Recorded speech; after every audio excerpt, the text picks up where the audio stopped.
Pemirsa Intens Investigasi, perseteruan antara dokter detektif alias Doktif dan pengusaha kontroversial Sheila Saukia kini memasuki babak baru.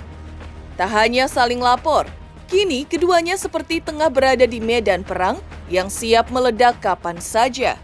Dugaan pengeroyokan yang menyeret Sheila Saukia ke pusaran hukum juga layaknya bom waktu. Sederet laporan lain yang konon akan dilayangkannya untuk Sheila Saukia. Lantas, apakah pasal-pasal baru yang dimasukkan Doktif ke dalam laporannya? Seperti apa pula jalannya pemeriksaan terhadap Doktif yang dijalaninya kemarin? Benarkah alih-alih terguncang, Sheila justru fokus pada bisnis dan meluncurkan koleksi fashion terbarunya? Lalu seperti apa pula situasi yang semakin panas ketika Nikita Mirzani ikut turun tangan? Bagaimana kelanjutan drama ini? Apakah Doktif benar-benar bisa menjebloskan Sheila ke penjara? Ataukah Sheila akan tetap tegak dan membuktikan dirinya tak bersalah? Pemirsa, bersama Intens Investigasi, kami hadirkan kabar terkini, terpercaya dan teraktual. Tetapi sebelumnya jangan lupa untuk like, subscribe, dan juga share channel YouTube ini.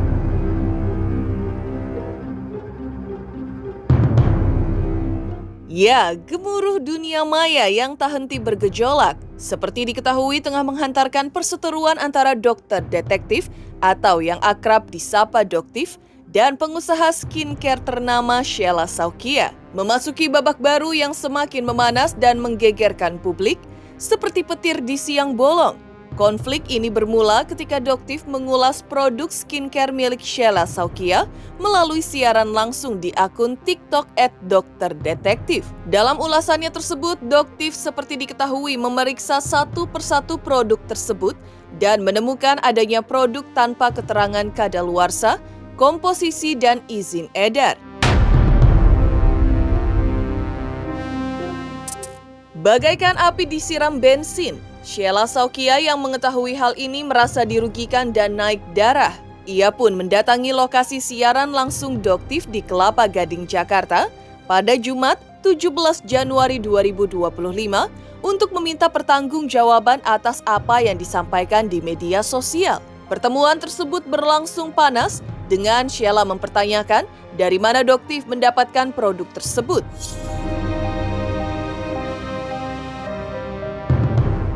Doktif yang merasa terintimidasi hanya diam 1000 bahasa dan menghindar dengan masuk ke dalam mobil pribadinya sambil menunggu polisi datang. Dan buntut dari perseteruan tersebut pun pada akhirnya membuat Doktif melaporkan Sheila Saukia ke Polda Metro Jaya pada 18 Januari 2025.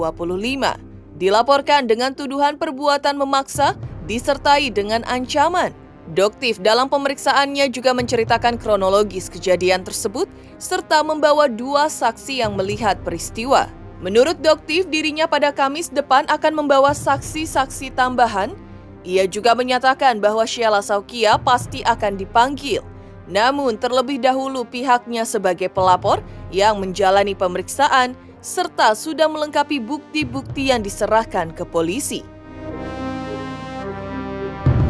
Jadi alhamdulillah hari ini kita menyelesaikan pemeriksaan ya, berita acara interview. Jadi kita menceritakan kronologisnya seperti apa beserta dengan 2 saksi ya. Kemarin itu Teteh dan juga sopirnya Doktif. Mungkin untuk keterangan lebih lanjut Doktif serahkan dengan kuasa hukumnya. Doktif. Jadi agenda hari ini interview atas laporan polisi yang tanggal 18 Januari itu. Hari ini kami dipanggil untuk memberikan klarifikasi atas laporan polisi tersebut.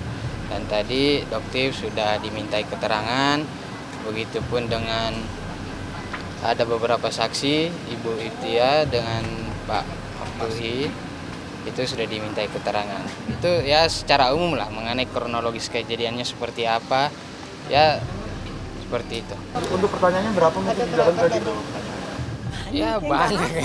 Banyak banget, Nggak hafal makanya kami, mungkin kan dari banyak. tadi siang ya. Kita dari tadi siang baru selesai sekarang ya sayang ya, karena banyak banget pertanyaannya. Dan nanti mungkin akan ada saksi nanti di hari Kamis, insya Allah hari Kamis nanti bakalan ada saksi-saksi juga ya. Pak Adi. Masih ada lah beberapa Masih orang banyak, yang akan iya. dimintai keterangan nantinya, Dari karena pihak kan kita. ada banyak orang yang melihat. Ya. Ada berapa saksi? Kita ya, belum tambahan ya kurang lebih ya. kurang lebih seperti itu, tapi nanti kita lihat kepastiannya berapa karena kan itu Masih terkait berlanjut. dengan yang bersangkutannya kan, apakah bisa hadir atau enggak nanti kita gitu, koordinasikan. kita lihat. Doktif dalam penuturannya juga menuturkan dirinya mengapresiasi kinerja kepolisian karena sudah cepat dalam penanganan laporannya terhadap Sheila Saukia. Juga menyatakan bahwa saat pemeriksaan tidak ada yang keberatan dirinya menggunakan topengnya, serta meminta agar tidak ada yang memintanya untuk melepas topengnya. Menurut Doktif, biarkan saja proses hukum yang berjalan. Ia juga menyatakan bahwa adanya Undang-Undang Perlindungan Konsumen menjadi dasar apa yang dirinya lakukan, yaitu mereview produk. Oh pastinya kan Ya, begitu pasti, ya, udah pastinya pasti, udah pasti. sayang. Tapi kan yang harus dilengkapi adalah dari kita dulu pelapornya kan. Dari pelapor dilengkapin dulu, semua saksi juga dari kita dilengkapin dulu. Termasuk dengan bukti-bukti yang udah Iya, kita serahkan bukti-bukti tadi. juga kita serahkan Udah tadi kita semuanya serahkan ya. semuanya Bukti-bukti kepada alhamdulillah dengan jelas kita serahkan. Dan apresiasi juga ya untuk Pak Kapolri, Pak Listio, Pak Kapolda, itu cepet banget ya tadi ya, gercep Iya. banget. Jadi luar biasa, makasih, apresiasi luar biasa. Dan Doktif senengnya nggak ada yang keberatan tuh Doktif pakai topeng ya. Kok nggak ada yang keberatan? Pak polisi aja nggak keberatan loh ya Doktif pakai topeng. Jadi jangan ada yang keberatan dong, jangan ada yang minta Doktif lepas topeng.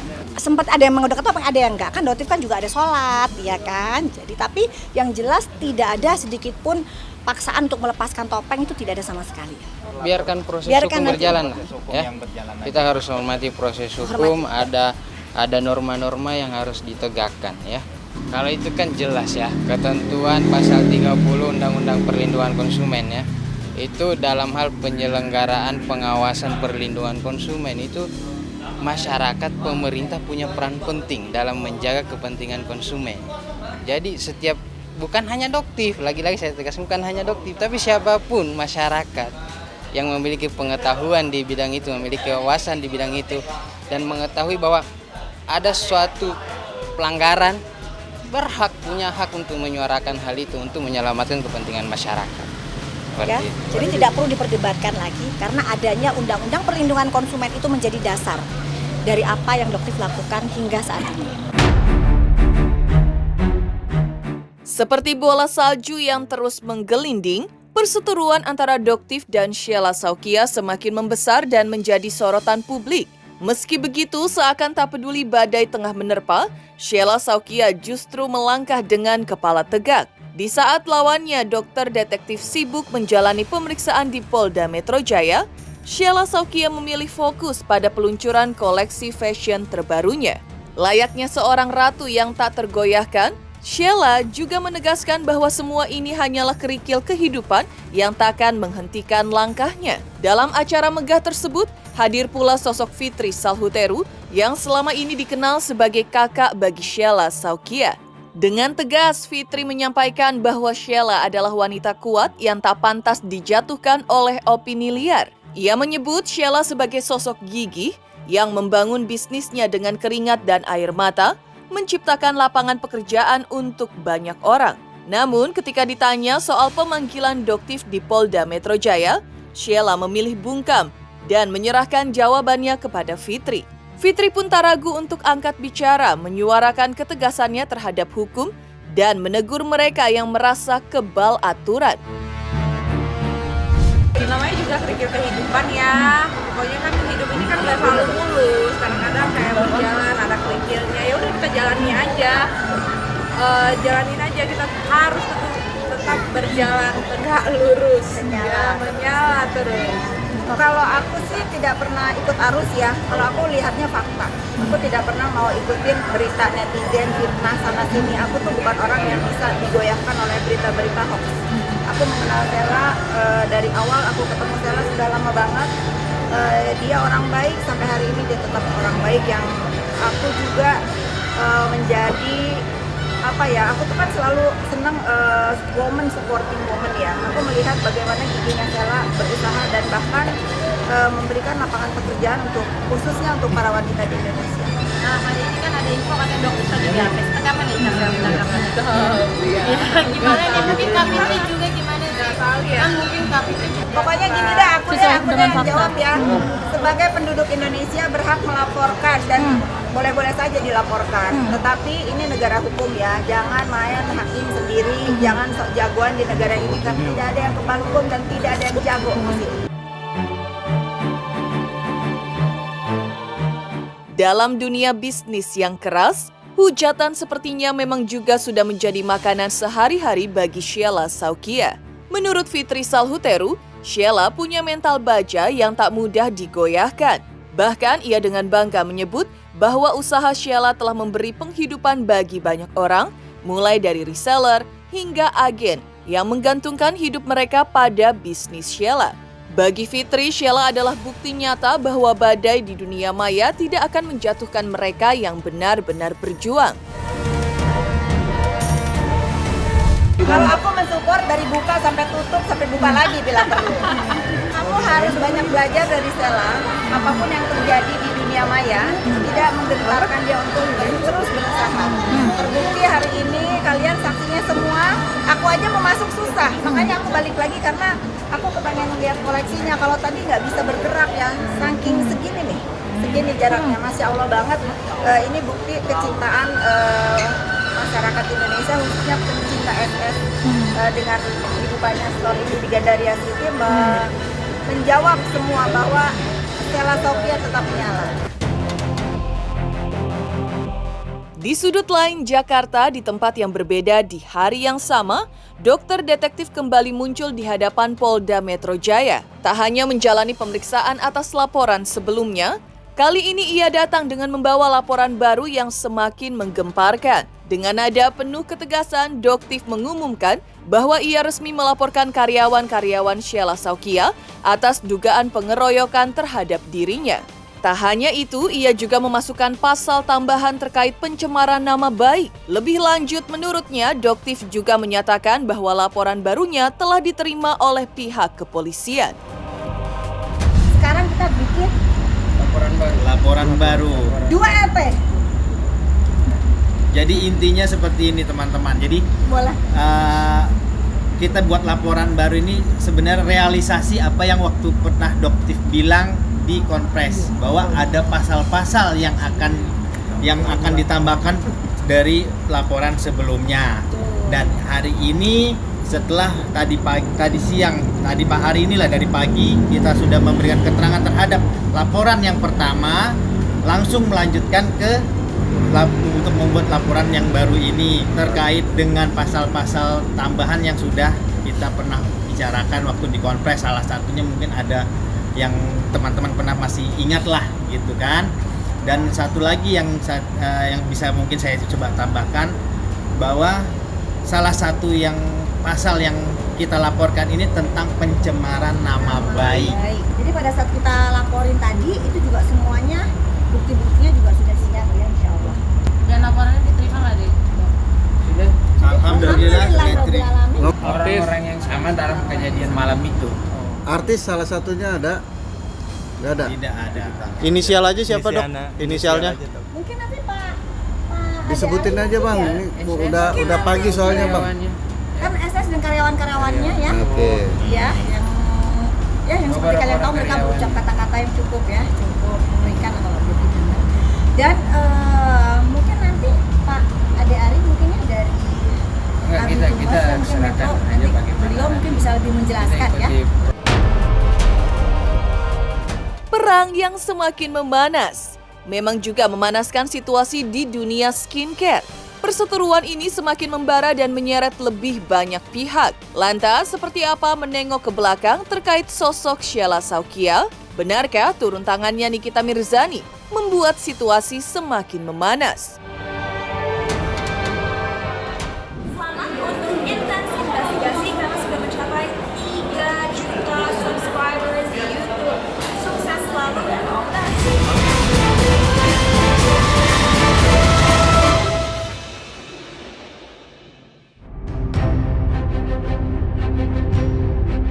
Di tengah panasnya perseteruan dengan dokter detektif, Sheila Saukia kembali diseret ke pusaran kontroversi lama yang belum juga reda. Seakan tak cukup hanya dengan laporan polisi dan tudingan pengeroyokan, kini publik kembali menggali isu-isu panas seputar produk yang ia jual. Warganet tak lupa dengan kejadian yang sempat menggegerkan jagat maya ketika Sheila mempromosikan sprayer wajah. Alih-alih menyemprotkan ke mukanya sendiri, ia justru menyemprotkan ke samping. Video itu langsung menjadi bahan olok-olok, mempertanyakan kredibilitas produk yang dijual Sheila.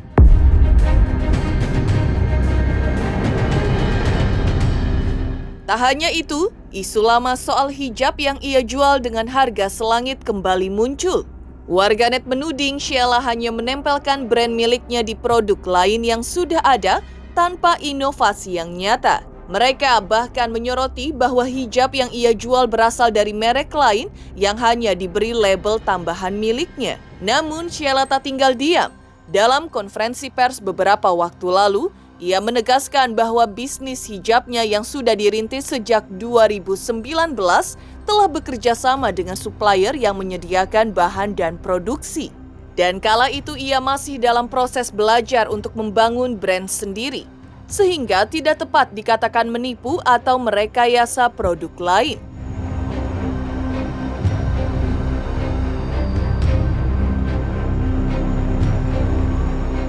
Aku mau ngomong yang lagi viral ini, Kak Shell katanya ya kan. Aku tuh ya penggemar beratnya Kak Shell dulu, bajunya semua aku beli dan beneran dong. Ini tuh nempel produk orang lain. Ini tuh segi 4 ya. Ada manik-maniknya. Jadi aku belinya tahun berapa gitu ya. Tahun ini katanya nempel produk orang. Ini aku ngelihat ada di sini, kalian bisa lihat nggak sih? Ya, biar jelas kali ya. Aku ini aja ininya. Aduh. Kita cabut-cabut, kita ceropot-ceropotin aja.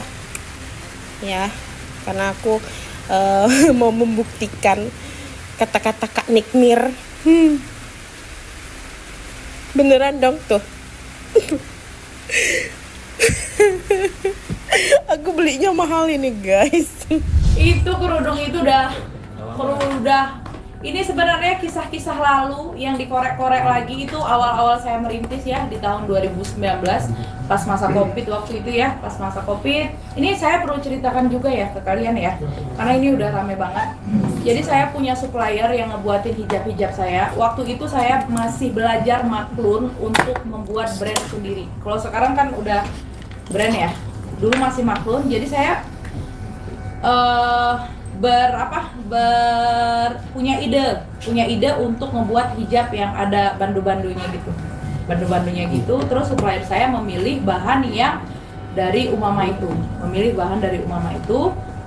Dia buatlah hijab tadi. Waktu itu banyak membantu masyarakat UMKM karena produk itu viral di mana-mana. Dan saya tidak menempelkan brand sama sekali di sana. Saya tidak menempelkan karena kita baru belajar juga untuk maklun. Ya, jadi cuma supplier itu yang namanya bando di sini, payet-payet di sini, payet-payet di ujungnya. Jadi mungkin yang Umamanya itu ketutup ya. Tapi itu tidak ada maksud untuk kayak menipu, merekayasa, itu nggak ada maksud sama sekali.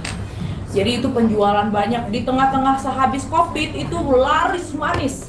Jadi banyak, jadi permintaan sampai kewalahannya.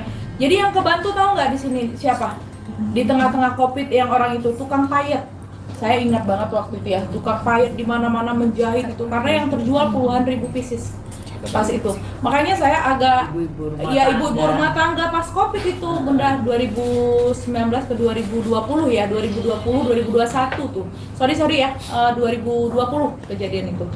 Hijab itu pas siap-siap Covid. Jadi banyak yang terbantu karena jual-jual hijab itu. Nah, karena viral sekarang si brand Umama juga mengeluarkan statement kalau dia tidak pernah bekerja sama yang SS. Nyatanya pas masa itu di tahun 2020 itu karena produk kami terlalu banyak terjual sampai puluhan ribu hijab itu, mereka yang ngajak kami kerja sama, istrinya ya, tapi sekarang dia mengakui kalau kami tidak pernah hubungan kerja sama SS ya. Ya nggak apa-apa kalau saya nggak mempermasalahkan ya, cuman kan itu jadi giringan netizen kalau opini ya. Tapi itu nggak masalah. Tapi yang paling penting kita sudah membantu ibu-ibu. Iya, dari hijab itu banyak sekali ibu-ibu yang udah terbantu. Karena pada masa-masa itu ya masa sulit ya. Masa-masa sulit banget. Tapi makanya ibu-ibu tuh di itu ngejahitin fire-nya karena laris manis banget ya pada itu. Tapi nggak apa-apa kalau sekarang jadi bahan giringan orang, bahan tertawaan. Ya namanya juga hidup ya. Apa kejelekan kita kalau bisa dikorek sampai mana lagi? Oh nggak bisa nih lewat skincare, tonjok lagi lewat baju. Nggak bisa nih lewat baju, tonjok lagi lewat travelnya nggak bagus ini saya keluar dah, tonjok semua ditonjok-tonjok. Tak cukup dikepung kritik dari orang lain, kini badai yang lebih besar datang menghantam. Aktris penuh kontroversi Nikita Mirzani ikut campur dan membongkar habis-habisan produk-produk milik Sheila Saukia. Dalam pernyataannya, Nikita Mirzani menuding bahwa produk skincare dan kosmetik yang dijual Sheila Saukia sebenarnya berasal dari Cina. Menurutnya, Sheila juga hanya ingin mencari keuntungan besar dari bisnis ini tanpa transparansi kepada pembeli. Kalau emang skincare-nya nggak overclaim, nggak berbahaya, nggak ada hidrokinor merkuri, nggak overclaim, di review tuh santai. Justru malah bisa meningkatkan daya jual. Ini mah udah overclaim, jual hidrokinon plus bermerkuri, di review merong-merong, kenapa? Takut penghasilannya menurun ya? Takut nggak ada yang beli produknya, pantes emang produknya jangan dibeli. Pantes. Jangan, ya. Rakyat Indonesia ini gampang juga ditipu. Harga ambiar, sedekah, jual rugi. Gak ada guys, pengusaha jual rugi setiap hari. Gak ada. Apalagi produk-produk dari Cina ini. Harusnya kan produk-produk dari Cina ini dimusnahkan. Karena apa? Produk-produk dari Cina ini gak ada bagusnya. Terus barangnya murah. Cushion cuma 8.000, bisa dijual 600.000 tuh si ular. Udah mah jadi iritasi, jadi flek, mukanya merah, gatal. Banyak. Sekarang orang berlomba-lomba pada beli produk di Cina. Ya, nggak ada masalah, beli aja produk di Cina, tapi ngaku kalau itu produk Cina. Ya, mau ngambil margin segede apapun, ngaku itu produk Cina. Selesai. Jangan dari produk Cina, lu taruh dulu di satu pabrik, lu ganti made in Indonesia, nggak boleh. Itu namanya bukan nipu lagi, itu satu kejahatan. Kalian gak ada yang sadar, kenapa sih? Gue bingung ya. Tinggal dibenerin aja produknya. Kenapa harus merong-merong sih? Berterima kasih lah sama Doktif. Kalau gak ada Doktif, kalian enak-enakan ngebohongin customer. Terus kalau mukanya pada iritasi, pada gatel, bermasalah gara-gara pakai produk kalian, mau itu skincare, mau itu kosmetik, memang ada rasa tanggung jawabnya? Gak ada kan? Nggak ada, kalian cuma mau dapat keuntungan, cuan. Kalian nggak peduli tentang kesehatan customer. Mana kalian peduli? Demikian pemirsa kabar terkini, terpercaya dan teraktual yang kami hadirkan hari ini. Saksikan terus Intens Investigasi setiap hari Senin sampai dengan Jumat, tayang 5 kali sehari. Pada Sabtu tayang 3 kali sehari, yaitu pada pukul 11 siang, 12 siang, 3 sore, 5 sore, dan 6 sore, tentunya hanya di YouTube channel. Dan pastikan jangan lupa untuk like, subscribe, share, dan juga komen channel Intens Investigasi.